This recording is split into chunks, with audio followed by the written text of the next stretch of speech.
आइए दोस्तों, आज हम स्टार्ट करते हैं equations reducible to exact form. हमने पिछले लेक्चर में डिस्कस किया था कि how to find the solution of the an exact differential equation. So in this lecture we are starting the what how can we find the solution of equations reducible to the exact form. So let us start. जैसा कि आप देख सकते हैं कि मैंने यहाँ पर डेफिनेशन लिखी हुई है। मेरा मतलब है कि मैंने यहाँ पर कॉन्सेप्ट लिखा हुआ है कि हमें कैसे रिड्यूस करनी है एग्जैक्ट फॉर्म में कोई डिफरेंशियल इक्वेशन। अगर हमारे पास मानो कोई ये इक्वेशन है M D X plus N D Y equals to zero, okay, जो कि एक क्या है एग्जैक्ट फॉर्म में नहीं है, मीन्स ये एग्जैक्ट डिफरेंशियल इक्वेशन नहीं है। ठीक है, ये इक्वेशन हमको दी गई थी, ये एग्जैक्ट डिफरेंशियल इक्वेशन नहीं है। कैसे पता चला? कि मैंने बताया ना आपको, हमारे पास क्या होता है कि अगर कोई हमें इक्वेशन एग्जैक्ट चेक करनी होती है तो हम कैसे चेक करते हैं कि वो एग्जैक्ट डिफरेंशियल इक्वेशन है कि नहीं। तो देखिए, उसके लिए अगर मानिए इस इक्वेशन को हम चेक करें ये एग्जैक्ट है कि नहीं, तो मैं यहाँ लिख देता हूँ, तो नीचे लिखता हूँ। देखिए कि इसे चेक करूँगा मैं, del M over del Y equals to del N over del X अगर आ जाता है तो वो क्या होगी, एग्जैक्ट डिफरेंशियल इक्वेशन होगी। अगर वो नहीं आता तो वो एग्जैक्ट नहीं होगी। इसका मतलब क्या है, अगर ये एग्जैक्ट डिफरेंशियल इक्वेशन नहीं है तो इसमें क्या है कि ये पॉसिबिलिटी है इसमें। ठीक है, ये इसको फॉलो करती है। एम का partial derivative with respect to Y N के partial derivative with respect to X के इक्वल नहीं है, तो ये क्या एग्जैक्ट फॉर्म में नहीं है। तो चलिए हम इसे कैसे एग्जैक्ट फॉर्म में बनाएंगे। मैंने बोला रिड्यूस करनी है हमको एग्जैक्ट फॉर्म में, तो हम इसे कैसे एग्जैक्ट फॉर्म में रिड्यूस करेंगे ये बात हम अब इसमें पढ़ेंगे। देखिए, इसके लिए हम इस इक्वेशन को बोथ साइड्स मल्टीप्लाई करते हैं एक फंक्शन से, जो कि एक्स और वाई का फंक्शन होता है, उससे मल्टीप्लाई करते हैं। ठीक है ना, उसको हमने नाम दिया कि वो फिक्स फंक्शन होगा इंटीग्रेटिंग फैक्टर। आप पढ़ सकते हैं, can be made exact, it means it can be made exact by multiplying it with some suitable function of X and Y. Means X और वाई के किसी सुटेबल फंक्शन से हम अगर मल्टीप्लाई कर दें इधर दोनों तरफ, तो ये क्या होगी, एग्जैक्ट डिफरेंशियल इक्वेशन की फॉर्म में आ जाएगी। ठीक है, और जिस फंक्शन से मल्टीप्लाई कर देंगे वो फंक्शन इंटीग्रेटिंग फैक्टर होगा। ठीक है, इसको हमने नाम दे दिया। तो देखिए, सपोज ये डिफरेंशियल इक्वेशन एग्जैक्ट नहीं है, एंड सपोज म्यू जो है, म्यू हमने माना, म्यू का है क्या है कि एक इंटीग्रेटिंग फैक्टर है इसका। ठीक है ना, इंटीग्रेटिंग फैक्टर है। मैंने बोला इंटीग्रेटिंग फैक्टर क्या है, ऐसा फंक्शन एक्स और वाई का जिसका मल्टीप्लाई हम अगर इस इक्वेशन में कर देंगे तो ये इक्वेशन एग्जैक्ट इक्वेशन बन जाएगी, I mean exact differential equation बन जाएगी। ठीक है, तो चलिए हम मल्टीप्लाई करते हैं, म्यू जो इंटीग्रेटिंग फैक्टर है हमारा उसका इस इक्वेशन में मल्टीप्लाई करते हैं, तो ये इक्वेशन एग्जैक्ट डिफरेंशियल इक्वेशन बन जाएगी। देखिए, म्यू का मल्टीप्लाई किया इधर तो ये आया, इधर क्या ये आया, इक्वल्स टू जीरो। तो ये क्या है, एग्जैक्ट डिफरेंशियल इक्वेशन है। आप कैसे चेक कर सकते हैं कि ये जो टर्म है ना, ये m की तरह बिहेव करेगा और ये n की तरह, तो इनका जो इसका partial derivative with respect to y और इसका partial derivative with respect to x equal होंगे आपस में, तो ये क्या होगा कि एग्जैक्ट डिफरेंशियल इक्वेशन बन गई अभी। So now it's a exact differential equation. सो इसका हम आसानी से अब जो है सॉल्यूशन हम इसको सॉल्व कर सकते हैं बाय मेकिंग इट, इसे हम आसानी से सॉल्व कर सकते हैं। अब इक्वेशन नंबर 2 को, इसको, ठीक है ना, इस इक्वेशन को हम आसानी से सॉल्व कर सकते हैं by making no it's already an exact differential equation because we multiply equation number 1 with an integrating factor mu, so that it's a exact differential equation। Means हमने जो हमें ऐसी इक्वेशन दी हुई थी जो एग्जैक्ट नहीं थी, वो हमने रिड्यूस की किसके हेल्प से, एक इंटीग्रेटिंग फैक्टर की हेल्प से उसको मल्टीप्लाई किया दोनों तरफ, तो ये एग्जैक्ट बन गई। और इसको चेक कर लेते हैं, ऐसे चेक कर लेते हैं, मैंने बताया अभी आपको। और ये क्या है, एग्जैक्ट डिफरेंशियल इक्वेशन है। अभी एग्जैक्ट हम पर सॉल्व करनी आती है, हमने पिछले लेक्चर में पढ़ा था। तो चलिए मैं अब आपको ये जो इंटीग्रेटिंग फैक्टर है ना, ये कैसे निकलता है, हमें ये बात समझनी अब ज़्यादा ज़रूरी है। क्योंकि देखिए, कुछ नहीं, कोई इक्वेशन दिया, हम इंटीग्रेटिंग फैक्टर से मल्टीप्लाई कर देंगे, वो एग्जैक्ट बन जाएगी, फिर हम उसे आसानी से सॉल्व कर लेंगे। बट लेकिन ये म्यू आएगा कहाँ से भाई, इक्वेशन तो कुछ भी हो सकती है। म्यू तो हमने मान लिया एक्स और वाई का एक फंक्शन, अब मान लेते हैं म्यू अब आएगा कहाँ से, ये चीज़ हम अब आगे पढ़ेंगे, ठीक है। तो चलिए आगे देखते हैं। नाउ देखिए फ्रेंड्स, अब हमारे पास है, मैंने बताया ना आपको कि कोई इक्वेशन रिड्यूस हमें करनी है उसमें एग्जैक्ट फॉर्म है, तो उसके लिए हमें इंटीग्रेटिंग फैक्टर की ज़रूरत होती है। तो उसके लिए एक हम पता है डायरेक्ट ये यूज़ करते हैं इंस्पेक्शन मेथड, ठीक है। ये क्या कहता है कि अगर मीन्स हमें इनका यूज़ करना है पहले, ठीक है, इनका यूज़ समझ जाइए, आप इन्हें नोट डाउन करिए, मैं एक एग्जाम्पल की हेल्प से आपको इनका यूज़ बताता हूँ, ठीक है, ताकि आपको अच्छे से क्लियर हो सके। Okay, so let us take an example by inspection method. Okay, चलिए फ्रेंड्स, अब हमारे पास है एक इक्वेशन जिसे हमें सॉल्व करना है, ठीक है। तो मैंने अभी आपको बताया इंस्पेक्शन मेथड, कुछ उसमें मैंने आपको फॉर्मूले बताए, उनकी हेल्प से हम क्या करेंगे, आइडेंटिफाई करेंगे कि हम मीन्स एग्जैक्ट हम कैसे बना पाएंगे किसी इक्वेशन को। उसके लिए हम इंस्पेक्शन मेथड पहले लाएंगे, ठीक है। उसके बाद हम चलेंगे इंटीग्रेटिंग फैक्टर्स के कुछ टाइप्स की ओर, स्पेशल टाइप्स की ओर। तो पहले इंस्पेक्शन मेथड से समझते हैं। देखिए, ये इंस्पेक्शन मेथड भी इंटीग्रेटिंग फैक्टर निकालने का ही टाइप समझो आप। ओके, तो चलिए इसे अभी हमें सॉल्व करनी, पहले हम चेक करेंगे कि ये एग्जैक्ट है कि नहीं, ठीक है। ये इक्वेशन क्या है, कुछ ऐसी है, M D X plus N D Y equals to 0, ठीक है। तो हम कंपेयर कर सकते हैं, एम क्या है यहाँ, ये है, एन क्या है, ये है, एन ये है, एम ये है, ठीक है। तो हम सिंपली बोल सकते हैं कि इक्वेशन एग्जैक्ट होने के लिए क्या होना चाहिए कि del M over del Y should be equal to del N over del X. Okay, for exact differential equations, ठीक है। Now firstly we have to check it is either exact differential equation और not. So check करते हैं कि del M over del Y, हम पहले M को कर रहे हैं, ठीक है, ये वाला निकाल रहे हैं टर्म, ठीक है। वाई ये है, क्या है हमारा, वाई स्क्वायर ई की power x plus 2x Y, ठीक है। तो अब आप सिंपली देख सकते हैं यहाँ क्या, अब आप इसे, मैंने बोला ना y के रेस्पेक्ट में हम पार्शियल डेरिवेटिव निकाल रहे हैं, तो इसका मतलब क्या है, y को छोड़कर जितने भी जो भी कुछ है वो सब कांस्टेंट है इसमें। तो क्या आएगा देखिए, ये आएगा, देखिए आपका y के रेस्पेक्ट में कर रहे हैं, ये तो कांस्टेंट e की पावर x, तो e की पावर x तो यूँ ही आ जाएगा, ये वहाँ पे ये 2y हो गया, प्लस ये कांस्टेंट 2x, तो y है तो केवल 2x रहेगा, ठीक है ना, समझ में आया ना। ठीक है, अब आते हैं del N over del X, del N over del X, N क्या है भाई, माइनस एक्स स्क्वायर, तो मैंने बोला ना माइनस 2x, सिंपल। सो देखिए डेल एम, ये क्या था हमारा, ये है हमारा del M over del Y, ठीक है। ये जो है del M over del Y, okay, और del N over del X, ये क्या इक्वल है, मुझे तो नहीं लगता भाई। So del M over del Y are not equal to del N over del X, hence we can say that this equation is not an exact differential equation, ठीक है। so now we have to reduce it into exact form। तो हम, मैंने आपको inspection method बताया, पहले हम उसी के माध्यम से करने का प्रयास करेंगे। इसे क्या करेंगे देखिए,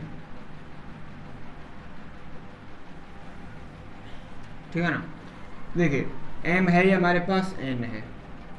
नाउ मैंने इंस्पेक्शन मेथड बताया, तो मैं क्या करूँगा, मैं उसे रिजॉल्व करने की कोशिश करूँगा इस इक्वेशन को उसके किसी ना किसी फॉर्मूले में, ठीक है ना, जो मैंने आपको बताया। तो कैसे करूँगा देखिए, पहले मैं वाई स्क्वायर ई की पावर एक्स, सोचिए ये सब चीज़ें भाई प्रैक्टिस से आएंगी। आप जितनी ज़्यादा प्रैक्टिस करेंगे आपको आसानी होगी पहचानने में कि हम कौन सा फॉर्मूला यहाँ यूज़ कर पाएंगे और कौन सा नहीं, ठीक है ना। मैंने मल्टीप्लाई कर दिया डी एक्स का और डी वाई का, ठीक है। तो अब मैं सिंपली क्या कर सकता हूँ, डी एक्स और डी वाई वाले टर्म्स एक तरफ लिख देता हूँ, वाई स्क्वायर ई की power X D X, and दिया गया भाई ये तो, अब देखिए Y into 2x D X minus X square into D Y, ठीक है, इक्वल्स टू 0। अगर मैं इसको ई की पावर वाई स्क्वायर से दोनों तरफ डिवाइड कर दूं, on dividing by Y square, ठीक है ना ब्रो, क्या मिलेगा? ये तो होगा ई की पावर एक्स डी एक्स, आ रहा ना समझ में, प्लस ये वाले के नीचे करेंगे, ये क्या आएगा? Y into two X D X minus X square D Y upon ये वाई स्क्वायर से दिया तो वाई स्क्वायर इक्वल्स टू 0। अब देखिए ये तो सही है भाई, एक्स का एक्सप्रेशन एक्स के साथ डी एक्स है। ये वाला जो टर्म है ना, ये कुछ मुझे दिख रहा है कि मैंने इंस्पेक्शन मेथड में आपको बताया था, रिकॉल करिए भाई, क्या था वो? देखिए ये था डी, सॉरी यहाँ लिख देता हूँ मैं, डी, ओके, क्या था? देखिए एक्स स्क्वायर अपॉन वाई का जब हम इंटीग्रेशन करेंगे ना, वो सॉरी डिफरेंशिएशन करेंगे, तो क्या मिलेगा? ये तो वाई स्क्वायर हो गया, वाई को ही रहने दूँ, एक्स स्क्वायर का 2x फिर D X minus X square फिर वाई का डी वाई। दिख रहा है नहीं दिख रहा है ऐसा? तो क्या है ये? क्या है ये? है ओके। सो नाउ क्या है हमारे पास? ई की पावर, ये हमारे पास है, hence sorry since we have, okay, ये हमारे पास था पहले, ठीक है, ई की पावर एक्स डी एक्स, और ये क्या था हमारे पास भाई? D X square upon Y, ठीक। Now let us integrate this equation. चलिए इसको इंटीग्रेट करते हैं तो हमें क्या मिलेगा? सोचिए क्या मिलेगा? देखिए ये तो मिलेगा ई की पावर एक्स, यहाँ से मिलेगा X square upon Y equals to 0 on integrating, क्या? ऑन इंटीग्रेटिंग, ये मिला है, तो सिंपली हो गया। अब ये क्या है हमारे पास? अब ये क्या है हमारे पास? अब इसको हम क्या करेंगे? देखिए फ्रेंड्स, ये जो हमने ये इंस्पेक्शन मेथड आपको बताया ना, ये तो फिर हमारा सॉल्यूशन हो गया, ठीक है ना, सॉल्यूशन। ये जो हमने आपको इंस्पेक्शन मेथड बताया ना, उसमें क्या था? देखिए यहाँ इसको भी मैं क्या लिख सकता हूँ, यहाँ मैं जीरो को जीरो इंटू आप कुछ भी मान लीजिए, ठीक है, एक्स या वाई जो भी है, तो ये कांस्टेंट आ जाएगा ना यहाँ ऑन इंटीग्रेटिंग, ठीक है। तो देखिए आप क्या देखेंगे कि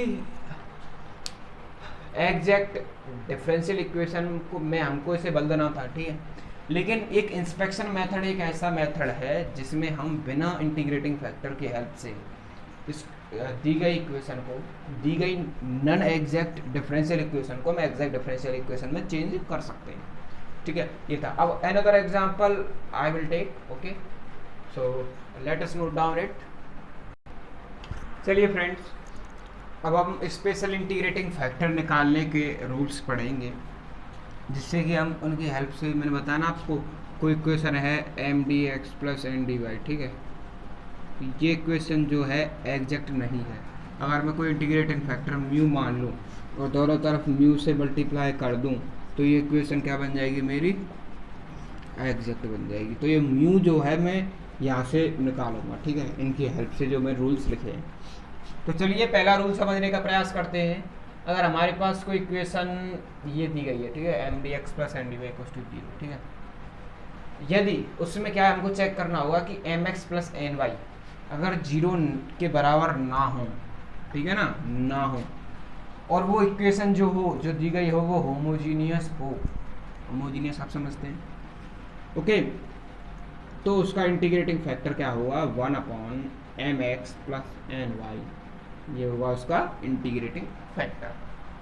तो चलिए कुछ एग्जांपल लेते हैं इसके ऊपर और फिर इसे समझने का प्रयास करते हैं। तो चलिए फ्रेंड्स, एक क्वेश्चन लेते हैं इसके ऊपर और इस कॉन्सेप्ट को समझने का प्रयास करते हैं। तो आइए मेरे साथ क्वेश्चन लिख लेते हैं हम कि व्हाट इज आवर क्वेश्चन, ठीक है, ठीक है ना। मैंने आपको बता दिया ना ये क्या है, तो एक क्वेश्चन मैं लिख लेता हूँ, जो कि क्वेश्चन कुछ इस तरीके से है, सॉल्व करना है हमको। X square Y minus 2x Y square D X minus X cube minus 3x² Y D Y X square Y minus 2xy² dx minus X cube minus 3x² Y D Y. Okay friends, now पहले हमको check करना होगा कि ये exact differential equation है या नहीं। तो इसके लिए मैंने आपको बताया कि इसको कंपेयर करें M D X plus N D Y equals to 0 से, और एम यहाँ से ये है ऊपर वाला और एन ये है, ये इधर वाला ये, ठीक है। तो मिला था ना del M over del Y निकालेंगे पहले, क्लियर है ना। ओके, तो del M over del Y निकालेंगे, कैसे निकलेगा आपको पता है कि ये हमारा एम है, इसको हम क्या करेंगे पार्शियली डेरिवेटिव निकालेंगे इसका वाई के रिस्पेक्ट में, x² वाई माइनस 2xy², क्या आएगा देखिए वाई के रिस्पेक्ट में तो x², मैंने बोला ना y को छोड़कर जो भी कुछ है इसमें वो सब क्या कांस्टेंट है, तो x² आ गया यहाँ, इसका 1 माइनस 2x कांस्टेंट है, y² तो क्या आएगा 4xy, ठीक है ना। अब आ जाएंगे del N over del X निकालते हैं, एन ये है, इसका x के साथ करेंगे तो क्या मिलेगा, क्या आएगा देखिए del N over del X, मैं माइनस का मल्टीप्लाई अंदर कर देता हूँ 3x² Y minus X cube, क्या मिलेगा x की रेस्पेक्ट में करेंगे तो ये मिलेगा 6xy, ये मिलेगा माइनस 3x²। अब आप देखिए क्या ये del M over del Y की जो वैल्यू है वो del N over del X की वैल्यू को इक्वल है, नहीं, तो हम क्या कह सकते हैं hence del M over del Y is not equal to del N over del X. Okay, so sorry therefore क्या लिखूं यार, देखिए therefore given differential equation is not an exact differential equation, so now for solving it we have to change we have to reduce it into an exact form, then after it we can go for the solution of it as an exact differential equation। तो क्या करेंगे भाई exact differential equation बनाने के लिए से पहले हम इंटीग्रेटिंग फैक्टर निकालेंगे। इंटीग्रेटिंग फैक्टर के लिए मैंने अभी आपको मेथड बताया कि यदि M D X plus N D Y equals to 0 ये इक्वेशन अगर होमोजीनियस हो, ठीक है, तो चेक करना है M X plus N Y 0 ना हो तो सो 1/mx प्लस एन वाई क्या होगा इंटीग्रेटिंग फैक्टर, ठीक है ना। तो let us check in it, इसको मैं रब कर देता हूँ क्योंकि ये इतना इम्पोर्टेंस नहीं, लेकिन आप इसे लिखना जरूर एग्जाम्स में। ओके, तो चलिए फॉर मैं बोल रहा हूँ जो यूनिवर्सिटीज़ के एग्ज़ाम होते हैं उनमें लिखना पड़ेगा ये, ठीक है पूरा है। अब आइए मैं चेक करता हूँ क्या कि क्या इंटीग्रेटिंग फैक्टर होगा इसका। तो पहले देखिए होमोजीनियस है कि नहीं मुझे बताइए। देखिए यहाँ पर डिग्री कितनी है 3, यहाँ पर कितनी 3, तो इसकी होल डिग्री 3 है, एम की, एन की भी 3, तो क्या ये होमोजीनियस, सिंपल। अब अनदर बात ये है कि M X plus N Y हमें चेक करना है, क्या M X plus N Y, तो कैसे चेक करें भाई, एम तो ये x² Y minus 2xy² into X. Okay, ये क्या है मैंने एम एक्स लिख दिया प्लस, अब मैं एन वाई, एन ये है इसमें वाई का मल्टीप्लाई करूंगा तो इसमें 3x² वाई, मैंने माइनस का अंदर मल्टीप्लाई कर दिया भाई वाई, इसे चेक करेंगे भाई M X plus N Y, ठीक है, ठीक है। देखिए एक्स का मल्टीप्लाई करेंगे तो क्या है x³ Y minus 2x² वाई², okay, यहाँ करेंगे तो plus 3x² वाई² minus x³ Y. अब देखिए इससे ये कैंसिल आउट हो गया भाई, और यहाँ क्या बच रहा है ओनली x² वाई², तो ये जीरो नहीं, जीरो के इक्वल नहीं है, बोला ना मैंने कि यदि ये होमोजीनियस हो, ये होमोजीनियस है भाई, क्यों है, क्योंकि इसकी भी डिग्री 3 है, इसकी भी डिग्री 3 होमोजीनियस है। ये M X plus N Y 0 के इक्वल नहीं है, नहीं है जी, हमने चेक कर लिया। अब इसका इंटीग्रेटिंग फैक्टर क्या होगा 1/mx प्लस एन वाई, क्या होगा 1/mx प्लस एन वाई, क्या है इंटीग्रेटिंग फैक्टर, ठीक है ना। तो क्या आया इसकी वैल्यू हमने सॉल्व की, ये आई, तो क्या आया integrating factor x 1/x² plus y², क्या इंटीग्रेटिंग फैक्टर। सो मैंने आपको इंटीग्रेटिंग फैक्टर निकाल के बताया क्या आया हमारा। अब हम क्या करेंगे कि मैंने बताया कि अगर इस इक्वेशन में मैं इंटीग्रेटिंग फैक्टर का मल्टीप्लाई कर दूं तो इक्वेशन रिड्यूस हो जाएगी एग्जैक्ट फॉर्म में। तो मल्टीप्लाई करते हैं भाई, आइए। On multiplying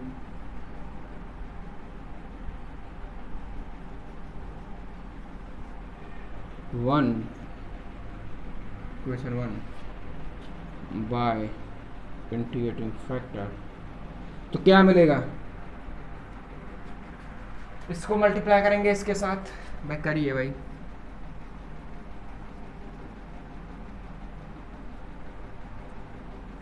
x² y minus 2xy² dx, okay 1/x² y² and here x³ minus 3x² y dy equals to 0।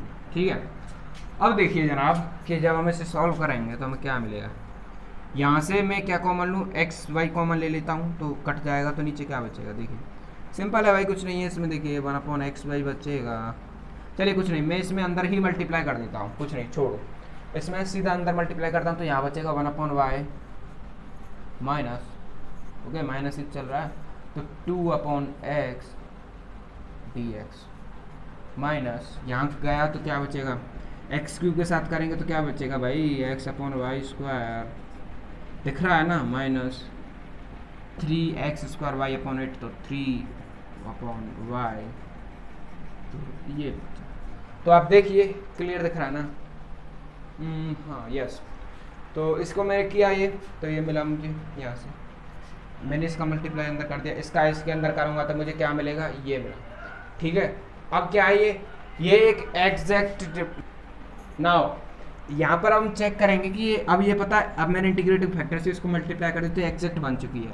नहीं, अगर आपको चेक भी करना है तो आप सिंपली कर सकते हैं कि ये मैं एम की तरह ट्रीट करूँगा इसे, पहले जो मैंने यहाँ एम की तरह किया था ना, ये जो माने थे ऐसे यहाँ पर करूँगा इससे एन की तरह, और सिंपली मैं क्या करूँगा, del M over del Y निकालूंगा, निकाल सकते हैं इसको, आप पता चेक करके देख लेना, यही है क्या, ये एग्जैक्ट डिफरेंशियल इक्वेशन है। कर देता हूँ चलो मैं चेक, ठीक है, y के रेस्पेक्ट में करूँगा तो -1/y², इधर कोई y का टर्म नहीं तो 0। ठीक है, अब ऐसे del N over del X करूँगा मैं, यहाँ से क्या है माइनस का मल्टीप्लाई हो रहा है तो -1/y², यहाँ एक्स वाई का कोई कोफिशिएंट नहीं है, सॉरी एक्स का नहीं तो 0, तो ये दोनों इक्वल है ना, तो क्या ये एग्जैक्ट है। ठीक है, ये क्या एग्जैक्ट डिफरेंशियल इक्वेशन है, वे बन चुकी है। ठीक है, ठीक है ना, okay, so let us move on. ये हमने देख ही लिया कि भाई ये इंटीग्रेटिंग फैक्टर हमने कैसे निकाले, ये सब मैंने प्रोसेस आपको बता दिया, आप इसे नोट डाउन कर लीजिए। हम इसके बाद बढ़ते हैं अपने सॉल्यूशन की ओर कि इस इक्वेशन को कैसे सॉल्व करेंगे, क्योंकि ये एक एग्जैक्ट डिफरेंशियल इक्वेशन है तो हम इसे सॉल्व कैसे करेंगे ये हमको देखना आना चाहिए। तो चलिए सॉल्व करते हैं इसको as an exact differential equation. तो कैसे सॉल्व करेंगे भाई, देखिए ये क्या है भाई, एम है मेरा, ये क्या है भाई, एन है मेरा। तो कैसे सॉल्व करते हैं आपको पता है ना, कि हम लिखते हैं भाई, देखो ऐसे लिखते हैं, इसका सॉल्यूशन क्या हो गया, M D X integration plus N D Y integration, okay, M D X plus N D Y equals to constant. Okay, तो यहाँ पर पता क्या है, ये एम एम जो है ना, यहाँ पर क्या लेते हैं, in M take Y as constant. ये बात आपको ध्यान रखनी है। ठीक है, यहाँ क्या लेंगे, left those terms from N which contains, जिनमें x है, ठीक है, वो हमें लेफ्ट कर देने। ठीक है, एन में से टर्म्स। अब क्या होगा सॉल्यूशन भाइयों, y के अब यहाँ पर हमें m क्या है, ये इसे रखिए 1/y minus 2/x dx plus N के रेस्पेक्ट में करना। बट लेकिन यहाँ क्या है कि जब मैं इसे लिखूंगा ना तो इसने बोला है पहले कि उन टर्म्स को छोड़ दें जो एक्स कंटेन करते हो। तो यहाँ पर एक्स इसमें है तो इसे मुझे छोड़ना पड़ेगा, जीरो मानना पड़ेगा इसकी जगह, और यहाँ माइनस है तो ये माइनस, चलिए इसे मैं जीरो मानता हूँ, माइनस जीरो। जीरो कैसे चलिए जीरो नहीं छोड़ना पड़ेगा, ये तो माइनस तो चल ही रहा है, ये गया तो ये minus 3/x 3/y and D Y cause to constant. तो सिंपली मैं क्या करूँगा, मुझे यहाँ पर y क्या कांस्टेंट की तरह ट्रीट करना, मैंने पहले ही बोला था इनमें। तो y कांस्टेंट है तो 1/y कांस्टेंट, तो x/y आएगा, इसका इंटीग्रेशन आता ही होगा, इंटीग्रेशन सॉल्व करना। इसका आएगा 2 log x, एब्सोल्यूट वैल्यू ले रहा हूँ मैं मोड में, ठीक है, because mod takes only positive values. अब ये माइनस माइनस प्लस, तो ये प्लस है तो ये क्या हो गया 3/y 3 log y। ये सी है। मैं इससे क्या करता हूँ कि सिंप्लिसिटी बनाने के लिए, थोड़ा सिंपल बनाने के लिए अपने सॉल्यूशन को, मैं सी को log सी मान लेता हूँ। Let C equals to log C. भाई कांस्टेंट तो कांस्टेंट ही है ना, तो मैं log सी मान लेता हूँ, ठीक है। अब देखिए यहाँ पर हमें क्या करना होगा, तो यहाँ पर अब हमें क्या करना होगा कि x/y माइनस 2 log x, ठीक है, ये सब है। अब हमें क्या करना है कि लॉग वाले टर्म्स को सभी को एक तरफ ले जाइए। तो log सी तो वहाँ चल ही रहा भाई, ये रहा, ये भी गया तो plus log x² minus log y3। मैंने बताया ना आपको कि आप जानते ही होंगे भाई, ये नहीं जानते क्या कि अगर मैं कर दूँ p log m तो क्या लिखूँगा log m raised to power m p, sorry. अब मैंने एक और फंडा बताया, log m into n, log m plus log n। ये क्या है ना, सब अंडरबेस ई चलता है,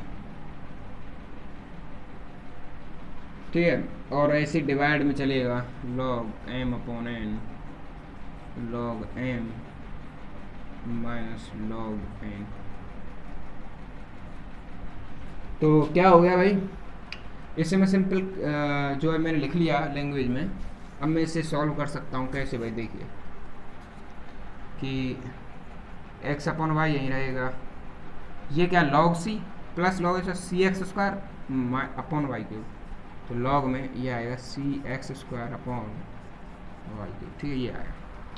अब आप सोचिए, मैंने पता नहीं, ये तो हो गया भाई सॉल्यूशन, में से लिख रहा हूँ थोड़ा सिंपल लैंग्वेज में। एक और चीज़ होती है, अगर मैं y equals to log x मान लूँ, समझिएगा भाई बात को, सॉरी मैं ऐसे नहीं, n equals to log m मान लो अंडरबेस e, तो ये अब जब एंटी लॉग लेंगे तो हमें मिलेगा m इक्वल्स टू e की पावर n, ठीक है ना। या एक और सिंपल तरीके से, एंटी लॉग वगैरह थोड़ा डिफ़िकल्ट लगता है कुछ बच्चों को, ध्यान में रखना, तो मैं सिंपल क्या बताऊँगा, n equals to log m, under base जो होता है ना भाई वो नीचे चला जाता है, इसका मल्टीप्लाई इधर किया n log e equals to log m, ये वाला इसकी हेल्प से, ये अंडरबेस ई चल रहा है भाई अभी भी, ठीक है ना। जब कुछ नहीं होता ना अंडरबेस में तो हम ई मान लेते हैं, ठीक है, सिंपल। तो ये वाला हम कैसे सॉल्व करेंगे, इसकी मदद से, ठीक है ना। क्या लिख देंगे इसको, log a raised to power n log m, तो ये log में वैल्यू है ये भी और ये भी, तो m इक्वल्स टू e की पावर n। तो यहाँ पर क्या मिलेगा भाई, इधर ले जाऊँगा इसे तो क्या मिलेगा, simple cx² equals to e की पावर x/y, या x² cy³ इंटू e की पावर x/y। ये क्या है, हमारा सॉल्यूशन आ गया भाई। उम्मीद है दोस्तों आपको समझ में आया होगा। ये हुआ आज का हमारा पहला टॉपिक, जिसमें हमने डिस्कस किया कि एग्जैक्ट फॉर्म में कैसे चेंज करते हैं किसी दी गई डिफरेंशियल इक्वेशन को जो एग्जैक्ट में ना हो। तो ये था हमारा फर्स्ट टाइप, पहले इंटीग्रल निकाला, इंटीग्रेटिंग फैक्टर, फिर उसको मल्टीप्लाई किया दोनों साइड, ओके, देन फिर हमने इसके बाद जो है मल्टीप्लाई किया दोनों साइड, फिर वो एग्जैक्ट फॉर्म बन जाती है, ठीक है। फिर उसके बाद हमने एग्जैक्ट फॉर्म को कैसे सॉल्व करते हैं उसी की तरह ये सॉल्व किया। एंड ये कुछ लॉग के फॉर्मूलेज जो मैंने लिख दिए यहाँ पर, कुछ को पता है कुछ को नहीं पता होता है इनको। तो यहाँ से अब जो मैंने सॉल्यूशन किया यहाँ से पूरा, तो ये हमारा फाइनल सॉल्यूशन निकला। अगर आप पूछेंगे कि ये सी तो यहाँ था, ये आपने यहाँ कैसे लिख दिया, तो आप सिंपली सोचिए ना, ये सी इधर है, ये अपॉन में आएगा यहाँ, जब यहाँ से हट जाएगा, ठीक है, तो ये 1/c भी तो एक कांस्टेंट ही रहा ना, तो इसलिए हमने सी मान लिया, ठीक है ना। तो ये था हमारा सॉल्यूशन। तो मुझे उम्मीद है कि आपको ये लेक्चर पसंद आया होगा। अगर आपको ये लेक्चर पसंद आया है तो अपने फ्रेंड्स के साथ शेयर करिए और वीडियो को लाइक करिए। अगर आपने अभी तक हमारा चैनल सब्सक्राइब नहीं किया तो उसे भी सब्सक्राइब कीजिए, और ऐसे बने रहिए हमारे चैनल पर। और अच्छे वीडियोस पाने के लिए, जो मैंने आपसे पहले ही बोल दिया है कि आप शेयर करिए इस वीडियो को ज़्यादा से ज़्यादा, जिससे कि और बच्चों तक पहुंच सके ये वीडियो। और जो है आगे भी हम अपने नए लेक्चर के साथ मिलेंगे आपके साथ, जो कि हमारा होगा। ये तो अभी हमने पहला टाइप डिस्कस किया, स्पेशल इंटीग्रेटिंग फैक्टर निकालने का। हम अनदर टाइप डिस्कस करेंगे अगले लेक्चर में, ठीक है। ऐसे कुछ 4 से 5 टाइप्स ऐसे हैं जो हमें डिस्कस करने हैं अभी। तो बने रहिए हमारे चैनल पर, हम आगे डिस्कस करेंगे अगले लेक्चर्स में। और ये जो लेक्चर सीरीज़ है ना, ये काफ़ी हेल्पफुल है बहुत से एग्ज़ाम्स के लिए, ठीक है। तो आप बने रहिए हमारे चैनल पर। ओके, धन्यवाद, ठीक है, ओके, थैंक्स।